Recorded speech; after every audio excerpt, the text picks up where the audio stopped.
কালকে মাঝরাত্রে এত ঝড় এত বৃষ্টি হয়েছিল, যার জন্য আমার ঘর বারান্দাগুলো প্রচণ্ড নোংরা হয়ে গেছে ধুলো বালিতে। কারণ আমাদের গ্রিলের কাজগুলো নেই, সেই জন্য। এখন তো ঝড় বাদলের সময়, সারাক্ষণ ঘর ঝাড় দিয়েই যাচ্ছি আর ঘর মুছেই যাচ্ছি। খুব তাড়াতাড়ি গ্রিলের কাজগুলো আমাদের অবশ্যই লাগাতে হবে, তা না হলে ঘরগুলো এত পরিমাণে ধুলো হয় যে বারবার আমাকে ঝাড় দিতে হয়। সকালে অনেক ধুলোবালি হয়েছিল, ঘরগুলো ঝাড় দিয়ে পরিষ্কার করে মুছে নিলাম। তারপর ব্রাশ করে মুখ ধুয়ে আমি চা খেয়ে নিলাম। আর আলুর পাঁপড় সেদ্ধ করেছিলাম, যেটা রোজই হচ্ছে এখন, সেটা আমি মেলে দিয়ে আসলাম ছাদে। তারপর চলে এলাম নিচে। আজকে একটা এঁচড় এনেছে, এঁচড়টা হবে খাসির মাংসের চর্বি দিয়ে। খুবই ভালো লাগে খাসির মাংসের চর্বি দিয়ে। তবে জেঠু আবার খাসির মাংসটাও খায় না, চর্বিও খায় না। তাই জন্য জেঠুর কিন্তু আলাদাভাবেই রান্না করে দেবো একটু। আর এঁচড়টা কিন্তু জেঠুই নিয়ে এসেছে, আর এঁচড় কিন্তু বাড়িতে সবার প্রিয়, আমার বিশেষ করে।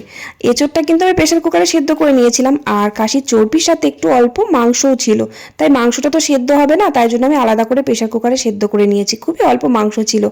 আর চর্বিটা তো সেদ্ধ করতে হয় না, গলে যাবে। চর্বিটা আমি মাংসের সাথে কষে নিলাম। আর এঁচড় আলু এগুলোও কষে নিলাম। এঁচড়টা তো সেদ্ধ হওয়াই ছিল, মাংসটাও সেদ্ধ হওয়া ছিল। বেশ ভালো করে পেঁয়াজ রসুন দিয়েছি, কষিয়ে নিয়ে একটু অল্প জল দিয়ে আমি বাসন কোসনগুলো মেজে ধুয়ে নিলাম। এদিকে আমার এঁচড় কমপ্লিট। দেখো কালারটা কি সুন্দর, এরকম একটু হালকা করে ঝোল করলে ভালো লাগে খেতে। আর আলু ভাজা করেছিলাম, আর একটু টক ডাল করেছিলাম। ব্যাস রান্না শেষ করে ধোয়া মাজা করে খেতে বসলাম। সত্যি এঁচড়ের সাথে চর্বিটা জাস্ট অসাধারণ লাগলো।